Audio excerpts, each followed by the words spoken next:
प्रणाम आप सभी को। आज का स्वाध्याय करने से पूर्व गुरुदेव माता जी आपका आवाहन करते हैं।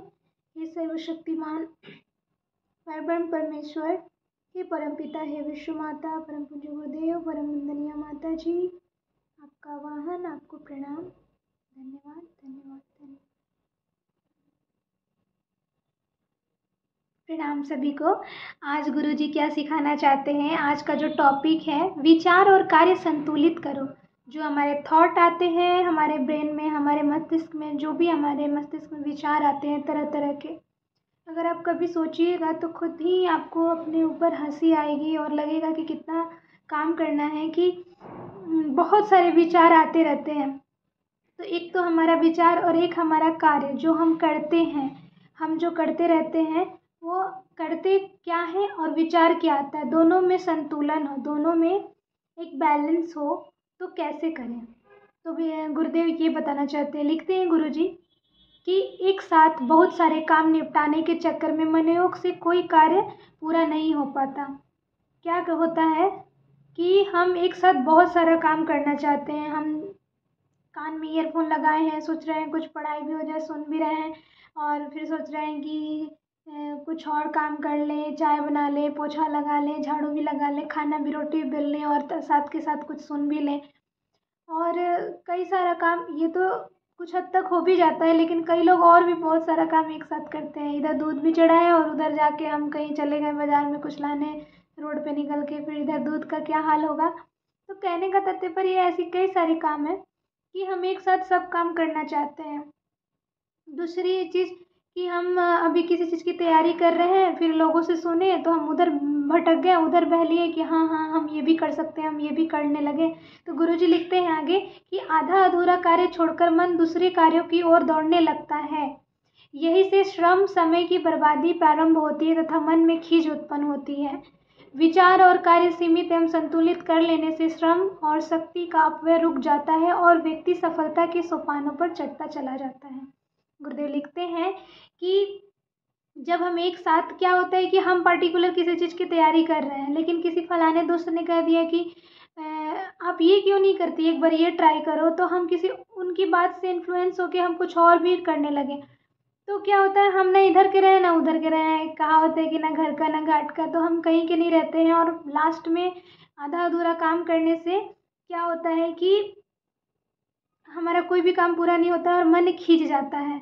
तो हमें क्या करना चाहिए, अपने विचार और कार्य को सीमित और संतुलित बनाए रखना चाहिए कि अभी हम अगर ये स्वाध्याय का टॉपिक कर रहे हैं और बीच में रुक के हम अभी कुछ और करने लगे, मेरे पास अभी बहुत काम है, सचमुच बहुत काम है अभी, और मैं ये छोड़ के कुछ और करने लगूँ, तो फिर ये स्वाध्याय भी रुक जाएगा और कोई सुनेगा भी नहीं ये वीडियो, और फिर हमारा वो काम भी नहीं होगा, और क्या होगा, मेरे मन में एक अलग ही खुन्नस होगी।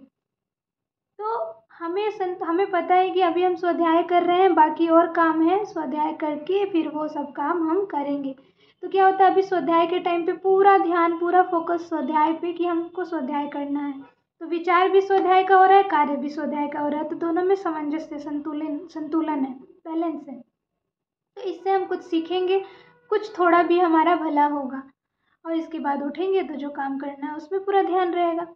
तो गुरुदेव ये लिखते हैं कि तब ऐसा करने से, विचार और कार्य को में बैलेंस रखने से सफलता के सोपान पे हम चढ़ते चले जाते हैं, धीरे धीरे ही, लेकिन जरूर सफलता मिलता है।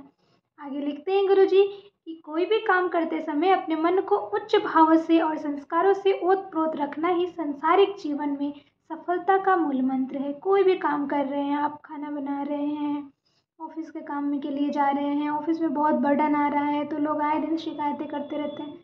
कोई शिकायत कर रहा है जॉब नहीं मिल रही है, जिसको जॉब मिल गया उसको ऑफिस के काम काज से शिकायत है।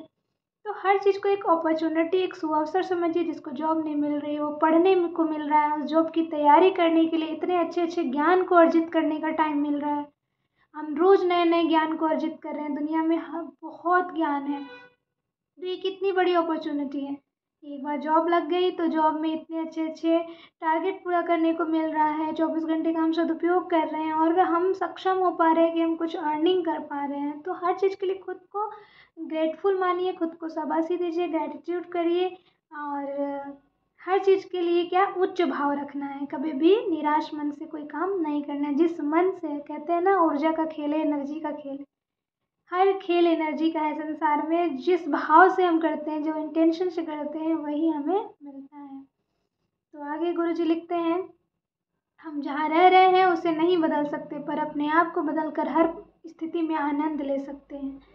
हम जहाँ रह रहे हैं, जरूरी नहीं कि हमारी मन स्थिति जैसी हो, हम जैसा चाहते हैं वैसे ही हमें आसपास के लोग मिले जहाँ जाएं। क्योंकि आज पढ़ कहीं और रहे हैं, जॉब कहीं और लगेगा, लेकिन ज़रूरी नहीं है कि हम जहाँ जाएं, जहाँ जॉब करें, जहाँ ऑफिस हो, वहाँ के पे लोग हमारे अनुकूल हो, नहीं, ज़रूरी नहीं है। लेकिन हमें क्या करना है, उस स्थिति के अनुकूल अपने आप को बदल कर आनंद लेना है। कहने का तात्पर्य यहाँ ये है कि हम उस स्थिति को नहीं बदल सकते, हम सबको नहीं बदल सकते। जैसा मैंने कल उदाहरण दिया था नॉनवेज का, तो हम सबको जा जा के पकड़ पकड़ के ये नहीं कर सकते, ये नॉनवेज नहीं खाना चाहिए, मत खाइए आप लोग। ये सब समझा समझा के हम पागल हो जाएंगे, परेशान हो जाएंगे, कोई समझने वाला नहीं है। और अंत में मुझे खीज होगा, मैं परेशान होंगी और शायद ही कोई छोड़े। इससे अच्छा है कि मुझे इस स्थिति में मुझे अपने आप को कैसे बदलना है, खुद को कैसे रखना है और कैसे शांत होकर के अपने आप को आनंदित रखना है। तो आशा करती हूँ सभी लोग समझ गए होंगे कि हमें अपने आप को ढालना है हर परिस्थिति के अनुकूल। ढालने का मतलब ये नहीं कि हम कहीं गलत हो रहा है तो उस गलत चीज़ को अपने अंदर धारण करें, कतई नहीं, ऐसा नहीं। ढालने का मतलब ये है कि हमें उस बात पे रोना नहीं रोना है, हमें सोचना है ईश्वर हमें लर्निंग करा रहा है और अपने शास्त्रों की ओर जाना है, अपनी संस्कृति की ओर जानी है। कि श्री राम जी जब वनवास गए थे, और भी चीज़ें, बहुत सारी कहानियाँ हैं, जो लोगों को कपड़ा नहीं मिलता था, लोगों को खाना नहीं मिलता था, लोग कैसे रहते थे। तो परमात्मा हर परिस्थिति में अपने बच्चों की परीक्षा लेता है और उस परीक्षा में घबराना नहीं चाहिए, धैर्य रखना चाहिए और धैर्यपूर्वक अपना काम करें। सबके साथ ज़रूर अच्छा होगा, बहुत अच्छा होगा और एक दिन अच्छा होगा ही होगा। सबको प्रणाम, सबका जीवन खूब खूब मंगलमय हो। धन्यवाद।